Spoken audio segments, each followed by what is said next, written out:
매년 무려 25만 대씩 팔리는 소형 크로스오버가 새롭게 풀체인지 되었습니다. 하이브리드 엔진 적용으로 리터당 20km를 훌쩍 넘기는 미친 듯한 연비와 콘셉트카를 거의 그대로 양산해버린 과감한 디자인 등이 특장점인데요. 어마어마한 판매량을 그대로 이어갈 수 있을지 혹은 더 많은 판매량을 기록해 나갈 수 있을지 디자인 재원, 출시일 및 가격까지 빠르게 알아보겠습니다.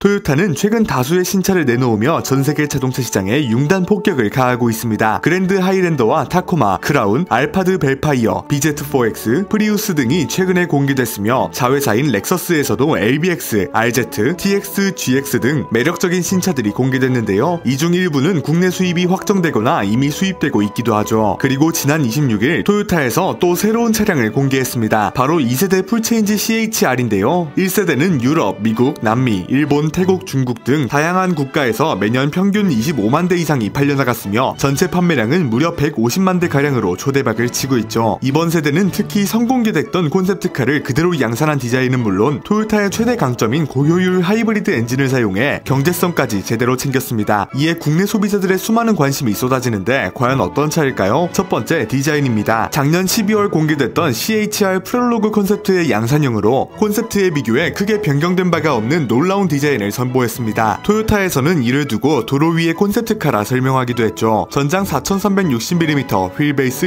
2640mm, 전폭 1830mm, 전고 1564mm의 소형 크로스오버로 전고가 조금 낮은 것을 제외하면 현대 코나, 기아 셀토스 등과 비슷한 사이즈인데요. 먼저 전면부는 신형 프리우스와 비슷한 모습입니다. 토요타의 최신 디자인 언어인 해머 헤드 스타일이 반영됐죠. 특히 디귿자로 날카롭게 꺾인 헤드램프부가 매우 유사한데 기역자의 선과 일자의 점선으로 구성된 DRL이 적용됐네요. 진짜 헤드램프는 점선 DRL 밑에 4쌍이 배치됐습니다. 하단 그릴부는 육각형 패턴으로 채워져 있고 양옆엔 헤드램프와 이어지는 모양으로 검게 칠해졌죠. 고성능 버전인 GR 스포츠 트림에서는 그릴에 약간의 디테일을 더해 스포티한 모습입니다. 측면은 최근 유행하는 크로스오버의 모습을 띠고 있지만 토요타 특유의 독특한 실루엣을 보여줍니다. 코롤라 해치백, 프리우스, 그리고 BZ4X 등과 비슷한 비율이 보이는데요. 특히 앞뒤로 구분된 투톤 컬러가 눈에 띄는데 신형 크라운도 그렇고 토요타가 최근 밀고 있는 요소인 것 같죠. 루프는 C필러 일부까지 검게 칠해져 플로팅 루프를 차용했으며 뒷펜더부터 앞쪽 휠하우스까지 검게 칠해 스타일리쉬한 느낌을 살렸습니다.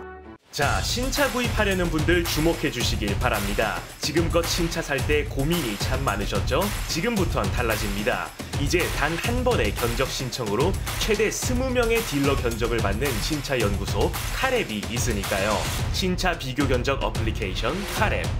오토 플러시 도어 캐치는 2열의 것이 1세대의 C필러 쪽에서 일반적인 위치로 이동했고 두 갈래로 확실한 각이 진 캐릭터 라인이 독특하네요. 휠은 20인치가 적용됐죠. 후면 역시 특이한 모습인데 양끝으로 솟은 루프 스포일러와 낮게 놓은 후면 유리가 스포티합니다. 유리 끝단에는 툭 튀어나온 테일램프부가 위치하며 세 줄의 일자 그래픽이 겹쳐져 있네요. 중앙은 특이하게도 토요타와 CHR의 모델명 레터링이 함께 붉은 빛을 내죠. 범퍼부는 전면과 비슷한 형상으로 배기구를 적절히 숨겼습니다. 실내는 물리 버튼을 최소화하는 트렌드와 달리 최대한 살려놓은 모습입니다. 신형 스티어링 휠과 헤드업 디스플레이, 12.3인치 디지털 클러스터와 같은 크기의 센터 디스플레이가 적용됐는데요. 애플 카플레이와 안드로이드 오토를 사용할 수 있죠. 이외에도 전자식 기어 레버, 64컬러 앰비언트 라이트, 파노라마 썬루프, 그리고 JBL 사운드 시스템 등이 탑재됩니다. 아반떼에서 볼 수 있는 센터 패시아와 센터 콘솔을 잇는 구조물도 보이는데 이 부분은 호불호가 많이 갈릴 것 같네요. 두 번째, 재원입니다. 이 CVT 변속기와 전륜구동 기반으로 지능형 4륜구동 옵션을 선택할 수 있으며 1.8L 및 2.0L 풀 하이브리드 그리고 2.0L 플러그인 하이브리드 시스템이 제공됩니다. 각각 최대 140마력, 198마력, 223마력을 내며 제로백은 최소 7.4초를 달성하네요. PHEV 모델은 순수 전기만으로 최대 66km를 주행하고 연비는 아직 공개되지 않았으나 해외 언론에서는 WLTP 기준 리터당 25km 정도를 예상하는 중이죠. 국내 기준으로도 리터당 20km는 가뿐히 넘길 것으로 기대되는 수준입니다. 버전입니다. 세 번째, 출시 및 가격입니다. 지난 26일 공개 이후 유럽에서 온라인 예약을 받기 시작했는데요. 하지만 개발 생산이 유럽 내에서 이루어지기 때문에 기존에 판매됐던 북미 혹은 우리나라에도 출시될지는 아직 미지수죠. 하지만 최근 토요타가 국내에 출시하지 않던 차들을 다수 들여옴에 따라 이 CHR 역시 가능성이 낮긴 하지만 제로는 아닐 것 같습니다. 가격은 아직 공개되지 않았지만 업계는 한화 약 4,200만원에서 4,900만원 정도로 예상하고 있는 상황이네요. 참고로 최근 출시된 크라운 하이브리드는 5,600만원, 가격대가 비슷한 국산 하이브리드 차로는 그랜저 하이브리드가 있죠. 여담으로 제네시스도 이렇게 콘셉트카 그대로 양산되었음 하는 바람이 속출하고 있는 상황입니다. 여러분은 토요타의 이 신형 하이브리드 차의 경쟁력 어떻게 보시나요? 의견을 댓글로 알려주세요. 지금까지 CHR에 대해 알아보았습니다. 구독과 좋아요 그리고 알림 설정을 통해 풍부하고 흥미로운 자동차 이야기를 매주 만나보시고 각종 스파이샷 제보와 대차 판매, 차량 정보 커뮤니티는 네이버 남차 카페에서 함께 하실 수 있습니다. 페이스북과 인스타그램에서도 남자들의 자동차를 팔로우하시고 최신 정보를 빠르게 받아보세요. 감사합니다.